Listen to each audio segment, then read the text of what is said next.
Oi, eu sou o Maxon. Hoje eu vou falar sobre Perception. Novo jogo de terror, jogo indie, Perception, um jogo de estreia de um estúdio chamado The Deep End Games, que apesar de ser um jogo de estreia, é um estúdio composto por veteranos, pessoas que já fizeram outros jogos. Eles são ex-membros da Irrational Games, de BioShock, BioShock Infinite.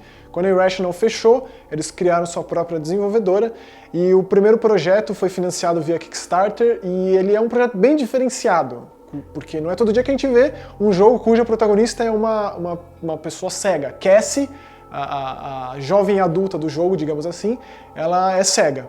E não fica claro se a cegueira dela é de nascença ou não, mas desde bem pequena ela é cega.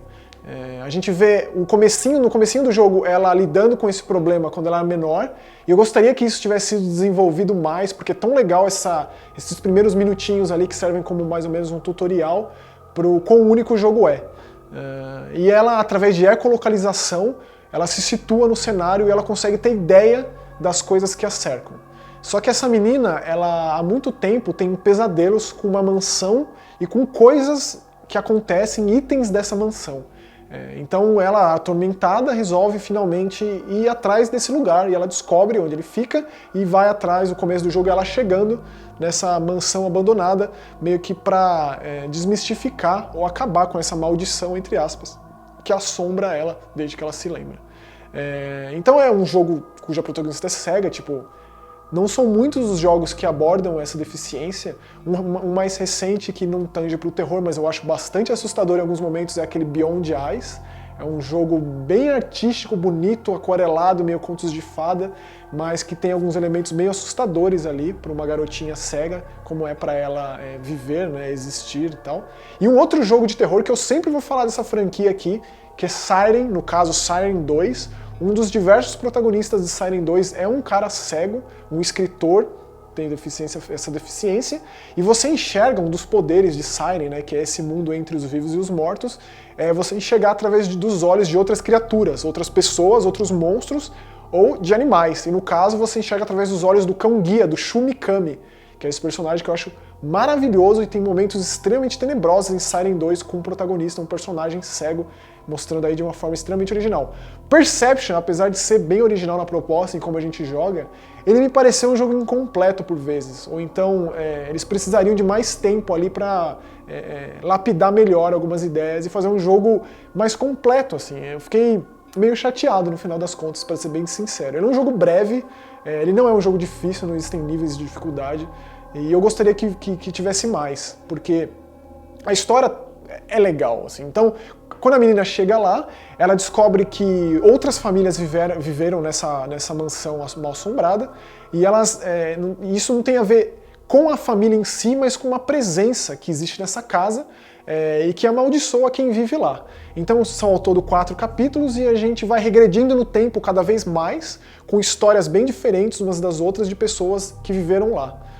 E a Cassie vai descobrindo tudo o que aconteceu. É um jogo que vai te dar respostas, seja por meio de textos, das memórias. Você pega coisas, papéis ou itens, uma caneca, alguma coisa assim, e tem uma memória guardada ali que você consegue, através de alguma capacidade sobrenatural, ouvir alguma coisa que diz respeito àquela memória e descobrir mais sobre aquela família em específico. Os capítulos são bem diferenciados, assim, bem divididos, até em capítulo 1, capítulo 2 e tal. E como você se locomove pela casa é uma das coisas legais, mas também é uma ideia que também não é muito bem aproveitada, não diria mal executada, mas não muito bem desenvolvida. Ela tem um bastão guia, né? E com ele você bate. Quando você aperta um botão, ela bate, e quando você bate você faz um ruído, e esse ruído meio que mostra o seu cenário, o cenário ao redor dela, por um breve período de tempo.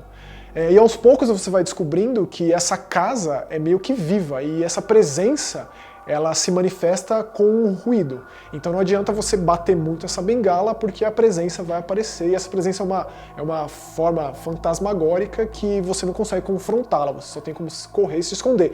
A presença, a princípio, ela é bem tímida, digamos assim, e ela vai se intensificando conforme os capítulos vão passando. Ele é bonito, assim, ele tem um aspecto visual bem próprio. Quando você ouve, por exemplo, um barulho de um cano vazando gás ou um cano vazando algum tipo de ar, esse tipo de coisa te guia de alguma forma. E quando você bate, você gera essa onda de ruído que te localiza de alguma forma. E aí você tem as cores que são bem importantes também para que você se mantenha segura, digamos assim. A Cassie mesmo, ela é uma personagem extremamente corajosa e você vê, só pelo fato dela estar lá, sozinha, né? Existe uma pessoa que liga para ela, o seu celular é uma ferramenta muito importante. E as cores, como eu disse, elas meio que te guiam e te mantêm a salvo. Então, quando tá tudo azul, tá tudo beleza. O verde mostra pontos de interação, por exemplo. Uma porta que você consegue abrir, algo do tipo. Quando a coisa fica vermelha, quer dizer que é melhor você se esconder e esperar que a presença ela suma. A presença ela se manifesta também com ruídos, não só com uma forma assim que você consegue ver, entre aspas, quando você usa o seu bastão. Mas o ruído que ela faz é bem macabro, meio que ela faz um ruído, ela repete as suas palavras, só que de uma forma mecânica, robótica, é bem legal. E você tem o seu celular que, através do Delphi System, você tira fotos de coisas e esse programa, esse aplicativo lê para você o que está escrito em um papel, por exemplo.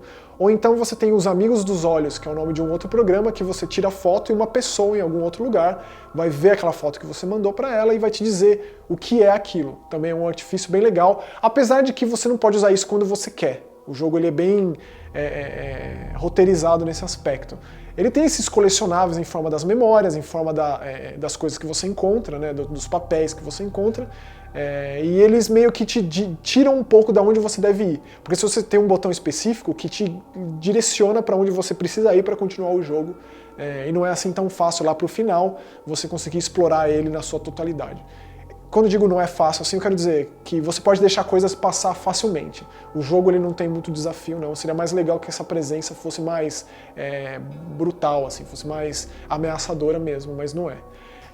Então a decepção vem mais nas mecânicas, porque a proposta é legal. Eu não imagino que eles a Deep End Games vá fazer um Perception 2, vá explorar mais essa ideia, mas começar com um jogo desse já demonstra como eles estão predispostos a tentar algo diferente.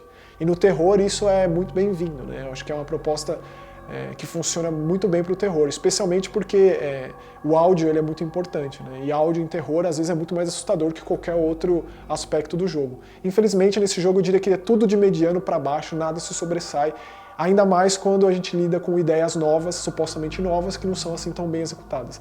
Então eu diria que Perception é um jogo só exclusivamente para aficionados por terror. Se você já jogou tudo que existe, então é legal você ver o que de diferente estão tentando fazer, mesmo que não chegue numa completude, assim, numa magnitude da ideia. Mas ainda assim eu diria que os Perception é só exclusivamente para fanáticos por terror.